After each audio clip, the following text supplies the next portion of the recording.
everyone. Thanks for joining today's webinar on protecting your brand from digital risks in the dark web. We have a few housekeeping items. The first one, your phones will be muted for the duration of the webcast. To submit a question for our presenters, please type it into the Q&A panel found on the Event Center console. And if you have any issues with audio or videos, please message the host privately or email info@digitalshadows.com. Today include Brett Miller, Director of Brand Protection at Fitbit, and Michael Marriott, Manager of Strategy and Research at Digital Shadows. Brett is going to kick things off, so Brett, go ahead and take it away. My name is Brett Miller. I am the Global Director of Brand Protection for Fitbit in San Francisco, California. And I'm going to share a little bit about how we handle brand protection and other related matters with our company. So essentially for our methodology, whether it's specifically related to a brand-related issue or other types of threats that may be happening to Fitbit at any given time, we generally work on a four-part methodology within my team. So the first step would be to identify that a loss is occurring, whether or not it's internal or external, how that loss is occurring, stop the loss immediately, then drive the process change within the company and look to recover the loss. Each step of that way, we're involved in it. From the stoppage of the loss, that's where the investigative function comes in, whether it be from a standpoint of a contract breach, potentially with a vendor that processes potentially may have caused us a significant loss to the company, or through external factors that we may take civil or criminal action against those parties. And then driving into that is through those either contractual issues or civil issues or criminal issues, recovering the loss that occurred to the company. The most important part of this, in addition to identifying and stopping the loss, is of course figuring out whether or not the existing process or the lack of a process facilitate that loss, and then affect certain changes within the company through the different parties within the company that would be related to it, and to change that behavior going forward. So we don't see ourselves just as a reactive, but actually integrated within the business process in terms of coming up with best practices and driving change within the company. So Fitbit Brand Protection team is a little bit different than every company is going to do it a little bit differently. Sometimes you'll see brand protection teams are part of the sales organization. Sometimes you'll see them as part of the security organization or operations, and I've even seen brand protection in finance before. In our case, we're part of the legal department, so we're integrated both with the IP attorneys from patent, trademark, copyright, as well as with the litigation and commercial teams, because we're working in all different aspects, legal aspects that are tied to our function. We are kind of a multifaceted team where we not only handle traditional brand protection related functions that normally are your counterfeit gray market products, but we also deal with supply chain security issues, major thefts or pilferages that have gone on over time, where we actually are the ones working with the logistics team to conduct those investigations, put those investigations together, and possibly make criminal referrals when that's appropriate, and or look for recovery through the supply chain vendor that may have facilitated those losses. Obviously, gray market is very much a traditional function within the supply chain, whether it's a function of arbitrage, or we have our retailers who may be getting significant discounts for large volumes, and then they sell their excess off the secondary market. That too is a major function of our organization, to try to police and have certain due diligence over our channels to make sure that it's an even playing field for all of our retailers and distributors globally. One of the other things that we're involved in that sometimes is a separate function within a company, but we handle it within Fitbit, is service and warranty abuse and fraud, or RMA fraud. Again, this is tied generally to our reverse logistics supply chain, wherein parties through different schemes may be trying to get replacement products that are then sold off into the secondary market or various unauthorized e-commerce sites. And then we also, because the data that is available on Fitbits, we also handle the law enforcement requests. So within the legal department, we get different requests both from civil subpoenas on civil actions as well as criminal cases, of which there's been a number of cases that have been in the news here in the U.S. and also in Australia relating to data that Fitbit provided, which helped in the successful investigation and prosecution of cases. These range across the realm of homicides, sexual assaults, major thefts, insurance fraud, pretty much missing person cases, unidentified bodies, a wide gamut of different types of cases that we support law enforcement on. Of course, all that data is only provided under an appropriate court order, search warrant, or subpoena to law enforcement. But we're the ones who compile that data, put it into evidentiary form, and then provide it to law enforcement and prosecutors. And then, of course, the day-to-day trademark and copyright enforcement that we do through various e-commerce sites or various dealings, everything from domains to fictitious websites to standard misuse of our trademark, or those type of affairs that basically degrade the Fitbit brand or cause consumer confusion. In terms of emerging threats, we're seeing a wide variety and many changes within our function, which again deals with traditional brand protection, counterfeit type activities, as well as fraud activities. We're seeing certain trends that are emerging. First off, from this counterfeit standpoint, over years of increased enforcement, that includes enforcement by law enforcement in China as well. The counterfeiters are getting much more clever in terms of their dealings and how they're doing business. And we're seeing that they're much more decentralized than they used to be. So they will have different facets, maybe even working within different regions in China or elsewhere. You have one group possibly in Shenzhen who's doing the manufacturing, say, of the devices, another group that could be in Dongguan that could be manufacturing the accessories tied with it and or the packaging.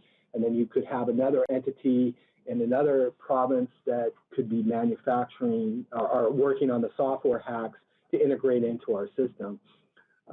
So it makes it much more complicated to investigate these parties and identify who they are and how their structure is. And the other aspect that's complicating this is the fact that they're not keeping large amounts of counterfeit inventory in their warehouses, either at a distributor level or at a manufacturing level. And the reason being is no different than any reason that a criminal would, whether they're dealing in any form of contraband, would not want to keep large amounts of inventory in one location, because generally under sentencing guidelines and punishments, criminal punishments, it's tied directly to those amounts.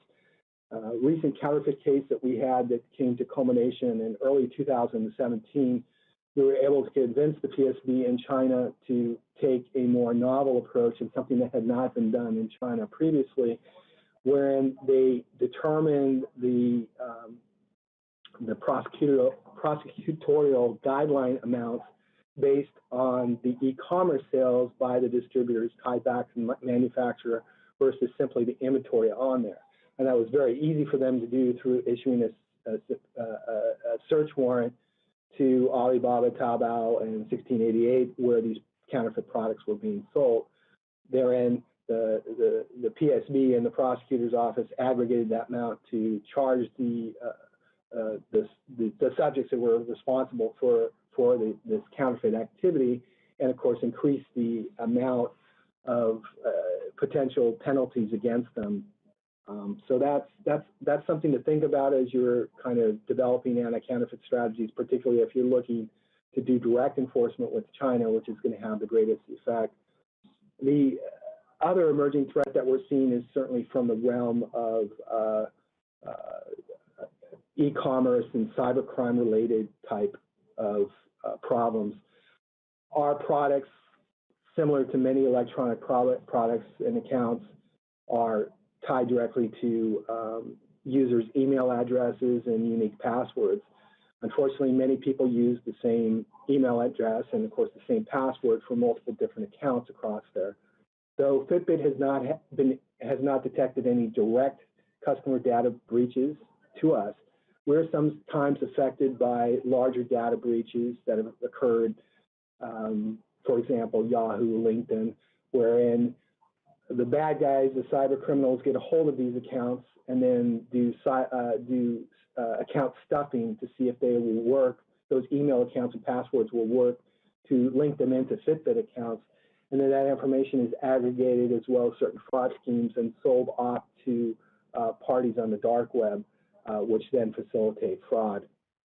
Another aspect to that is similar domains are truly trademark infringing domains that could be put together by these criminals in different jurisdictions around the world. Generally, they're advertising over social media, drive people into these lookalike sites wherein they're nothing more than facilitations for identity theft and credit card fraud. Usually this entails high discounts, which entices the unsuspecting consumer to go to these sites. And when they think they're buying a Fitbit device, all they're doing is providing their personal information and credit card to then be used and sold off again to criminal organizations throughout the world. One final aspect, too, in consideration, and it's tied directly back to the counterfeit issue I discussed earlier, is we're seeing less counterfeit devices, and largely due to the fact that Fitbit is not only hardware, we're also software. So it makes it, they may be able to create a duplicate device with a counterfeit trademark on it, but for that device to connect in with our API and our overall operating system and database, they have to be able to hack our software. And with the exception of a single product line, they've not been successful in doing that because of certain security enhancements we put within our firmware and software. That being said, it's given rise to the development of clone-type devices, which for all intents and purposes are identical in look and feel of a Fitbit device, but being marketed under other products and do not have the Fitbit trademark name. Of course, in order to protect against that, the key is to have appropriate design and utility patents that you can enforce on that, as well as potential trade dress filings here in the U.S. and registered community designs in the EU, which then can be used as enforcement techniques to get injunctions or other actions to prevent the sale of those types of products. In terms of mitigating some of these cybercrime threats that occur against the company, again, this is a multifaceted approach where essentially you want to identify these issues, potential issues as they come up, stop them before an actual fraud is committed or before multiple aspects of that fraud are committed, and then the investigative side. Each one are integral in terms of thwarting this type of activity and threats against your company. In terms of the identification and security aspect of it, there are a number of products that are out there that will allow brand owners or potential victim companies to identify threats at the early stage. That may be because those companies are calling the dark web for potential threats against your company, and or may have certain indicators within the algorithm within their program where they're identifying where multiple user accounts are being used for, say, service abuse or account ordering or something that would be indicia of fraud, which then would alert whatever team, whether that be your customer support or security teams, that there may be a potential threat and loss occurring, and ideally stopping that loss before it happens or before it becomes too large of an amount. The final aspect of it is when it does rise to the occasion where it is a significant loss to the company, that's when it lands onto the plate of my team within Fitbit, where we then conduct the investigation and put together, the case and make a determination whether or not we're going to take a civil or criminal action against the parties involved. Thank you. I'm going to pass it over to Michael Marriott to continue us. Thanks. Thanks, Brett. That was a fascinating insight into kind of the different ways in which Fitbit faces these kind of brand exposure challenges. And I think we work with quite a few organisations who have similar challenges, albeit in different verticals, across the world. And so in this bit of the presentation, I wanted to kind of start by talking about what we see on the dark web and criminal forums from a brand exposure perspective. But also wanted to demonstrate there are loads of other sources and types of exposure that we do see. And then also finish off by giving some free nuggets of advice for those of you wanting to protect your own brand.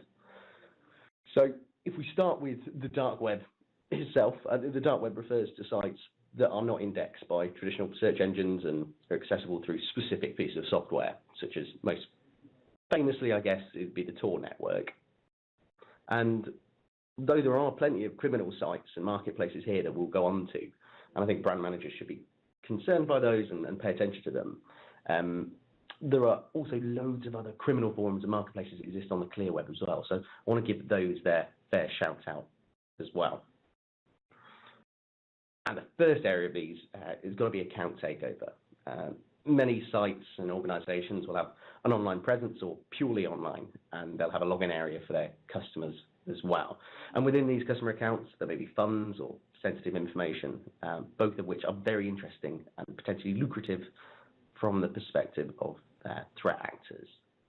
And in this site here, we can see vendors selling a large number of well-known brands and accounts for customers there, all for a fairly small fee.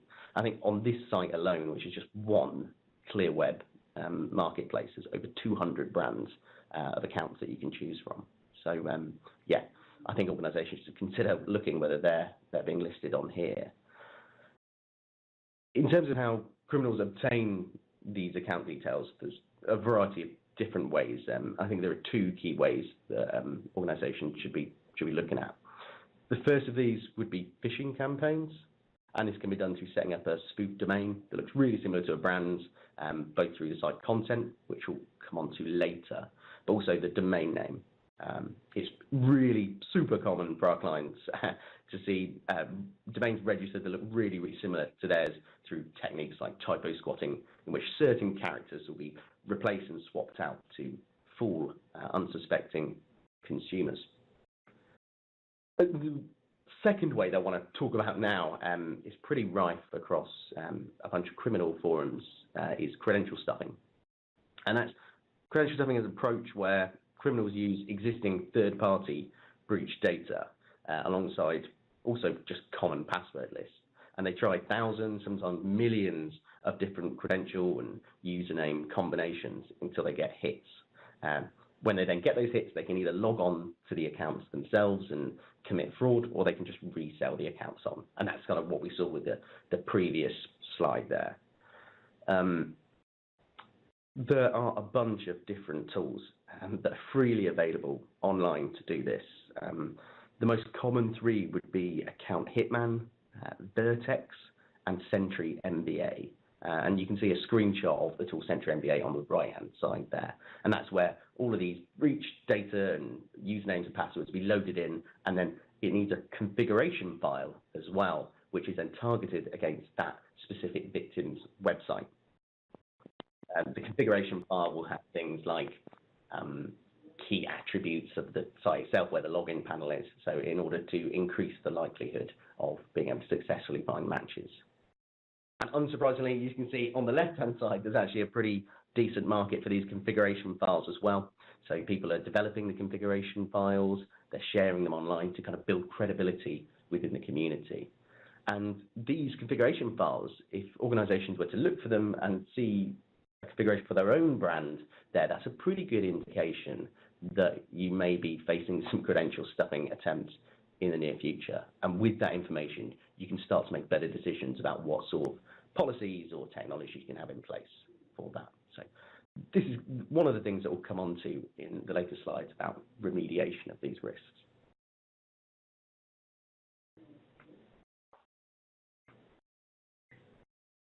Moving on to areas aside from credential stuffing, and we've got the dark web marketplaces themselves. And in this one, you see we've got Dream Market, which is a dark web marketplace which became the prominent one after Alphabet and Hunter were closed down in the middle of last year.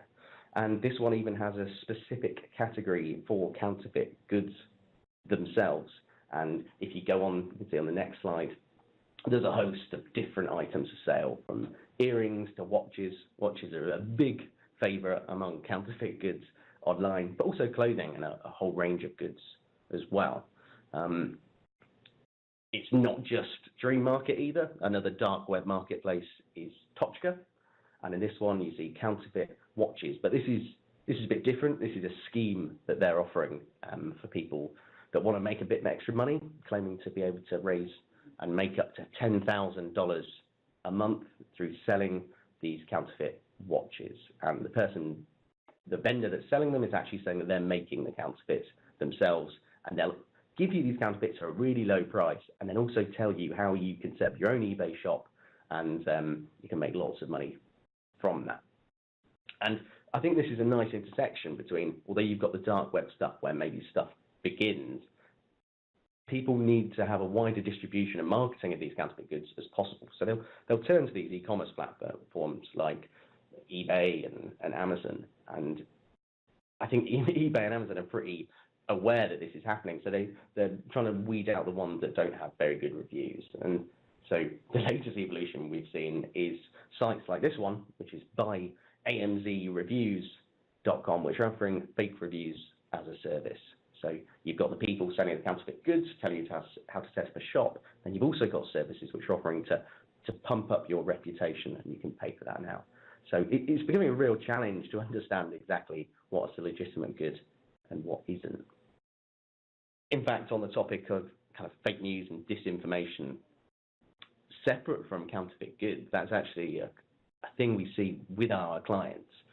Facing threats from disinformation and malicious actors just looking to spread completely fictitious lies about their key executives, which can have a real impact on share price. So I think detecting those instances as well is pretty significant. Obviously, there's a lot of the focus on counterfeit goods, especially, is on retailers and kind of the brand damage that they can have. But it's worth noting that brand exposure can be for a multitude of different organizations, and it can also have financial impacts there. And in this one, you can see people on a dark website. You can search for different software licenses. If you don't want to pay for one, then you can look at people who maybe cracked them or sharing them online.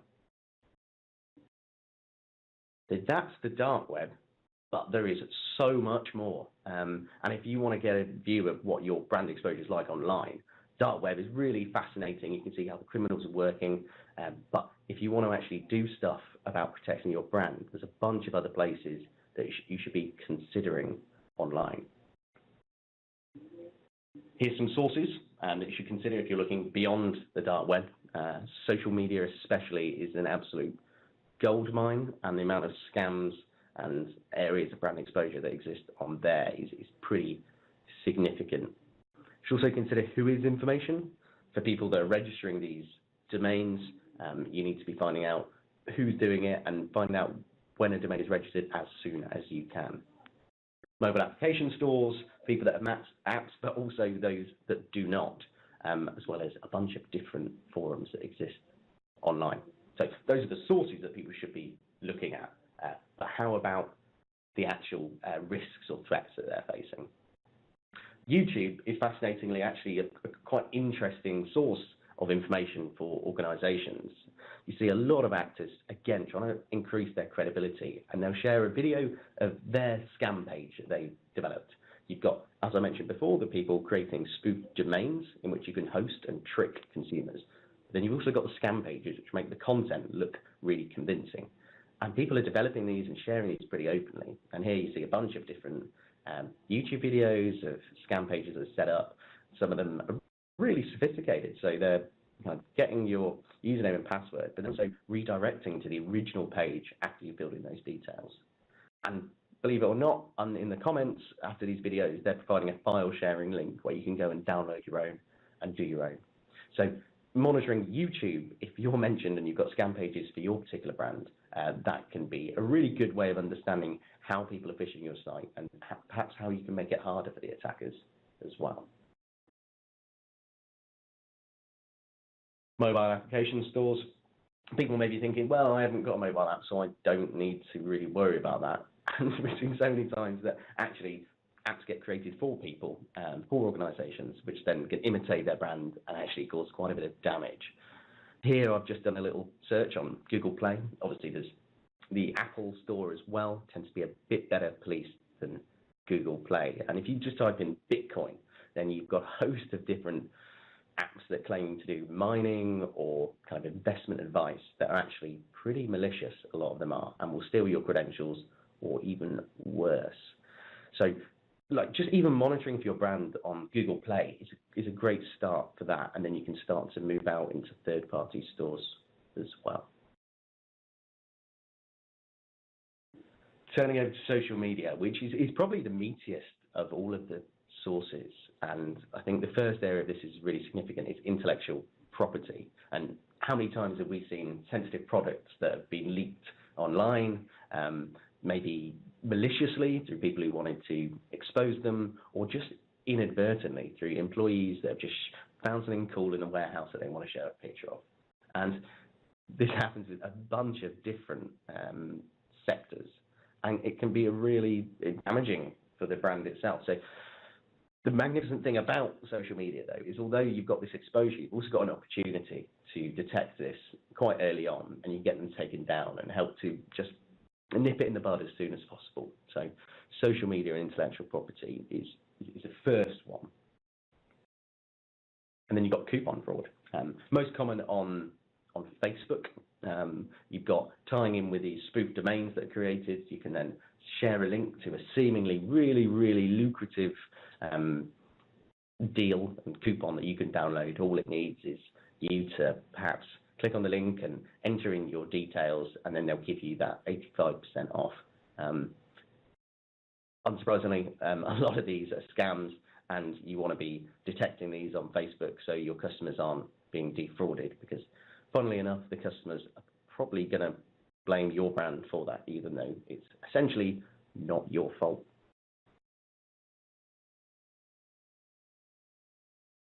And then tied into this, quite interrelated, is social media spoof profiles of the companies themselves. Again, staying on the cryptocurrency theme, you've got these cryptocurrency exchanges and the platforms that you can exchange the cryptocurrencies themselves. And obviously, there's loads of hype around cryptocurrencies at the moment. So you've got people imitating the specific exchange platforms online and looking to lure the unsuspecting consumers and customers of that platform into revealing their credentials. So detecting these can be quite significant. And as you see, this person's reported on Twitter, and they've actually removed it. So that's really, really effective way of protecting customers, just by searching for mentions of your particular brand. I even had a go doing it myself, kind of looking at whether we could effectively spoof our own Twitter profile, and pretty effective at doing so. I'm sure all of you will have checked out our Twitter page at some point. But you know, that can look legitimate, but then things to look out for. You've got the handle itself. Does that look like, rather than just the name, does that look legitimate? You've got the date that this user joined. You've got the number of tweets, kind of number of followers, and then also looking at what kind of links that they're sharing online. And this helps you to determine how legitimate this particular social media profile is. And then again, like, these social media sites are really, really good at taking stuff down. So if you can pick these up, the chances are that if it's imitating your brand and causing you damage, they'll get that removed as well. Similarly, it's not just the organizations that are being spoofed across social media, it's also the key executives as well. Whaling fraud is big business for cyber criminals, and if they can spoof a key member of staff, especially the CFO, they can stand to get wire transfers from key people within the organization just by spoofing. That it may sound far-fetched, but there have literally been billions of dollars lost to this type of fraud. So you want to be considering and looking for people that are claiming to work at your company. Again, things to look out for: is there a profile picture? Is there how many connections have they got, and that can help to inform a bit, as well as whitelisting certain social profiles so you know what they are. So with all those sources and different types of risks that they face online, why should organisations actually care about this? Like, what does it actually do? And I'm sure Brett could give some insight into this a bit later. But for me, there are 4 areas that people are concerned about for us. They've got the reputation damage. If you are all over the news that you've had your customers are being defrauded, or there's loads of counterfeit goods out, that's not great for your reputation. If stuff's leaking out early, that's equally really not good for losing your intellectual property, or losing that buzz and maybe other people finding out about your products before they're actually released. And then similarly, you've got loss of customer trust if these things are being exposed, but most significantly, it's the loss of revenue.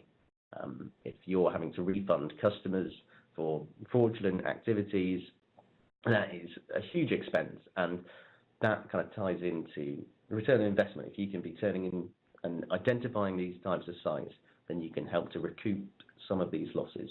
And so I think those 4 pillars is why organisations should care about this.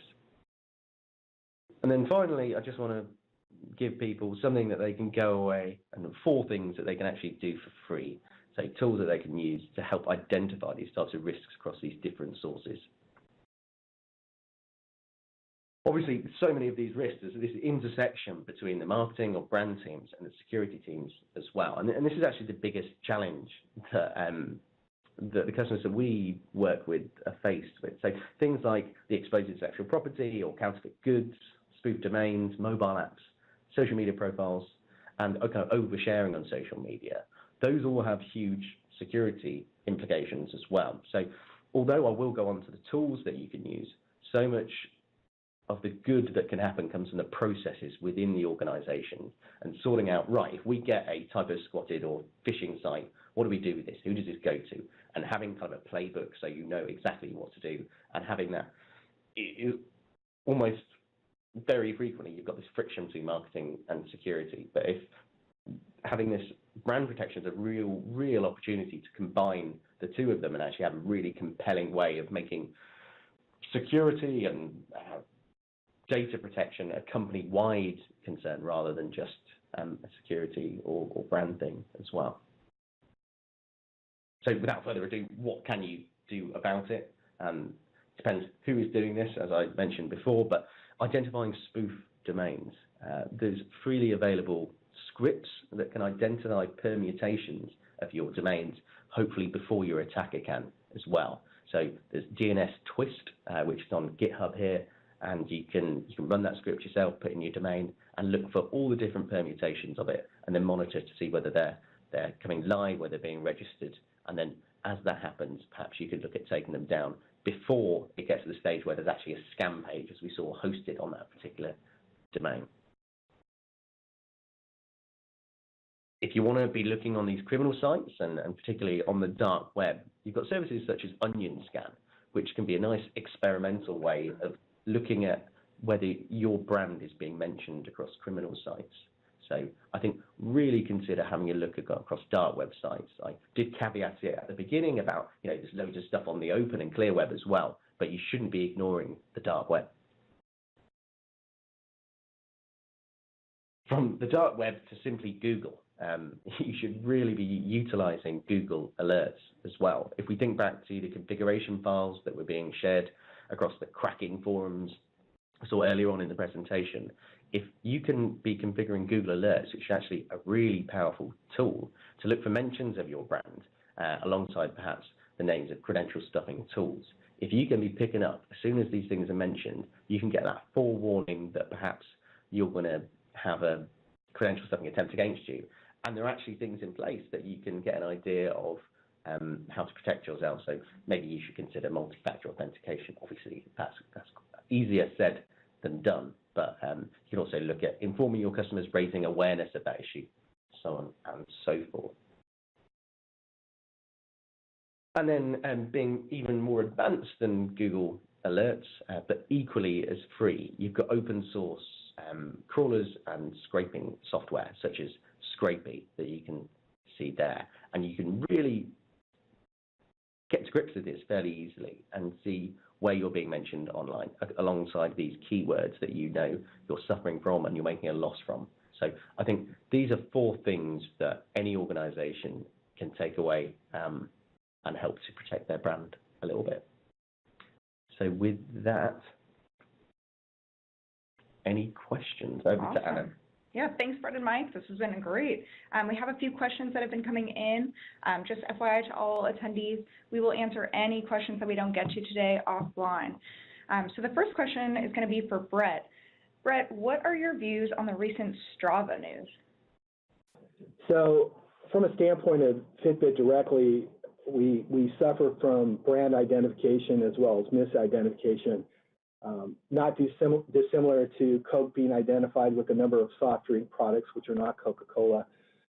Generally, we find that people are now referring to fitness devices as Fitbits generically, whether or not they're Fitbit brand or not. The issue with Strava was not a big issue for Fitbit directly.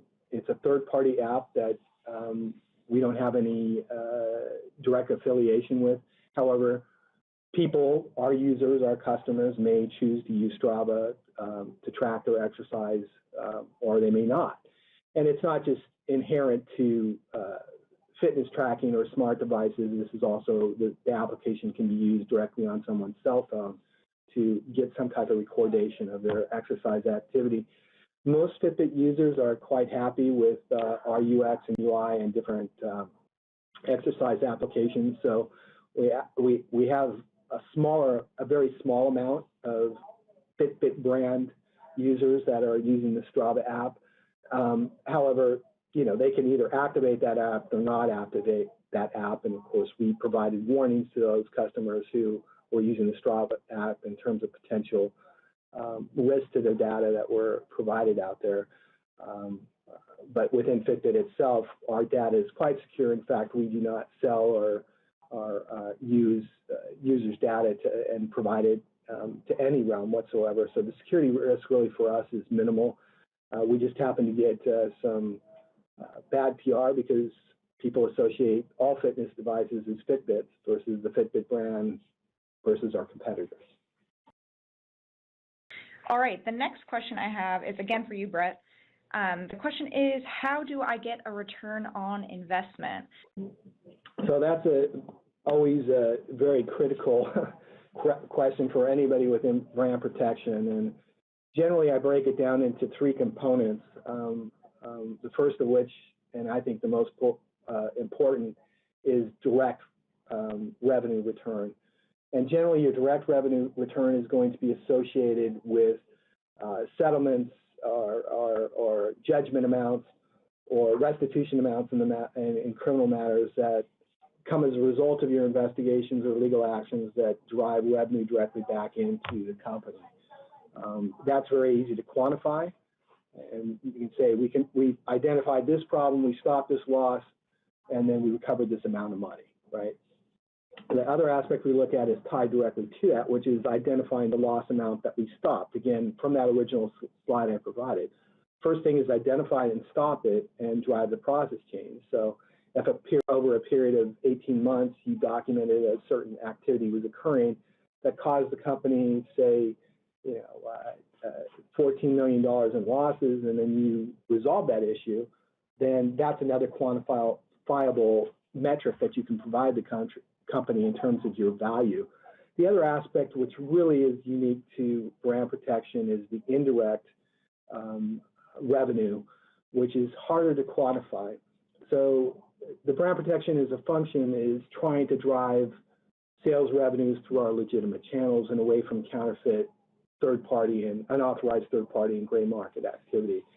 So, for example, if your company was to have a certain problem with counterfeit accessories, which has been ongoing over time and through various brand protection functions to include online, trademark, copyright enforcement, customs interdiction globally, and legal actions against certain parties around the globe, you notice over a quarter-to-quarter basis that your accessory numbers are growing. A certain assumption can be made that the activities that you took against these third-party counterfeit unauthorized accessories is your efforts are mitigating to help drive those revenue costs back up. And of course, it's also important to be able to tabulate your overall metrics in various categories. How many cease and desist letters did you send out? How many contract breach notices were sent? How many audits were conducted? How many sites were taken down? How many custom seizures were occurred and in what jurisdictions? All those are things that make themselves paint a better picture in terms of the overall ROI that you're providing for the company. So it's very important to track your statistics, not only from a revenue standpoint, but a loss standpoint, identifying that loss and the process changes you affected within the company to stop that loss going forward, as well as the indirect revenue to the company and your generalized brand protection metrics. Mike, what are your thoughts on that? Yeah, I think getting a good ROI is always a consideration and concern for organizations, especially when you have an external company coming and do it for you as well. And actually, it's a really good use case for getting a return on investment from security. We get some of our clients that are looking for these counterfeit goods that are produced on and sold on these sites on the clear and dark web. And in instances where they can take them down, they can then raise that to their fraud team and get an investigation going. And they've managed to point to like numerous instances where they've got the site taken down and they've got actually a return on investment. They've got a split of those proceeds from the site, and they're actually able to get that money back. So yeah, I think there is a real opportunity to demonstrate return on investment with a fraud use case. All right, the next question we have is again for you, Brett. In your view, do boards understand the importance of brand protection? And if not, what are some tips to help them understand the impact? So we're very fortunate within Fitbit. We're on a twice yearly basis. We have to present our results and findings to the audit committee of the board of directors.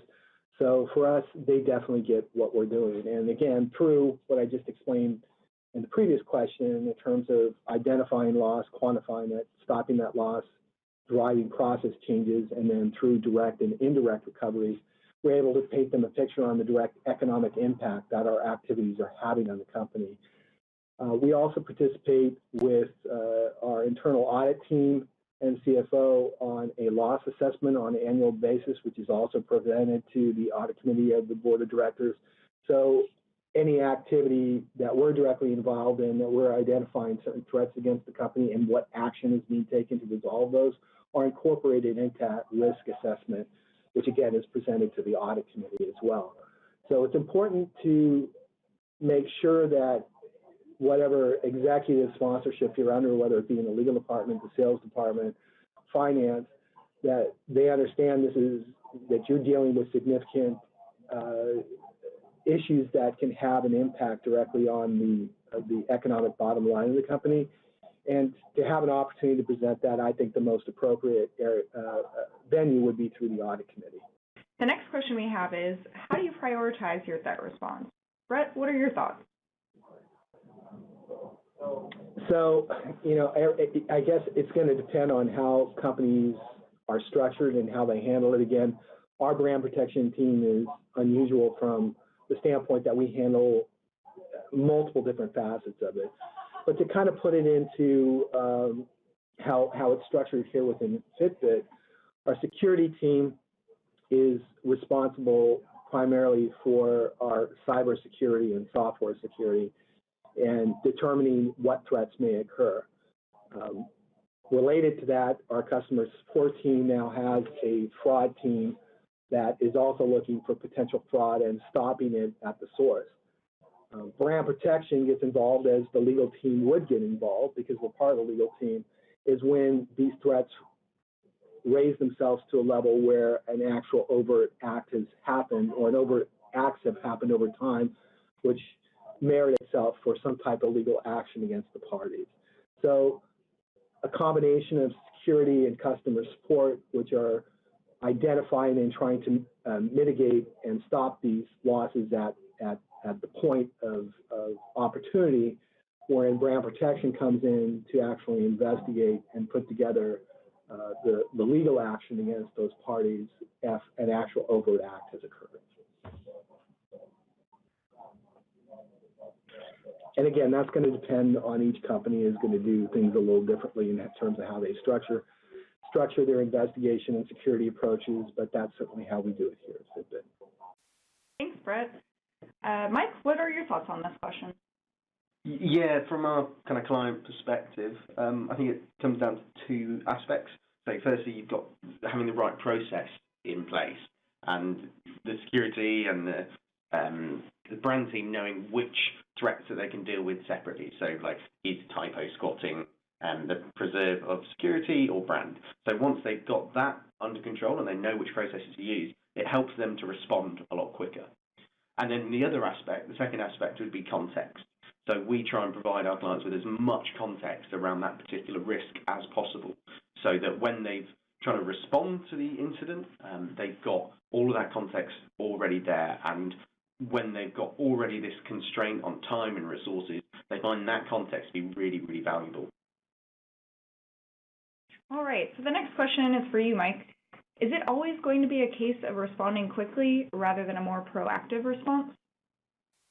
I think in many cases it is being able to respond quickly with the context that you need to be able to do it. And like stuff, when things are being exposed on social media or things are being sold in the dark web marketplace, you need to be able to respond as quickly as possible and have a process for doing that. I think there is an opportunity also to be more proactive as well. And that's when you can consider things like the insider forums, where people are looking for tips from people within an organization, and there's whole communities around sharing this information. So if you as an organization can be looking on these insider forums, some of them are paid access, so it can be problematic, but you can get good insight into whether you're likely to be facing an impending kind of insider threat, and actually look at that threat before it actually turns into an issue of brand exposure. It's something we've seen before with our clients, of kind of people in banks talking about whether they could provide customer information to a willing participant who would pay for that information. And I think, yeah, there is an opportunity to detect that information early on and have a more proactive approach to preventing this brand exposure. So that's all the time we have for today. Thank you for attending today's session. A quick reminder, a recording of the session and the link to download the slides will be emailed to the address provided at registration.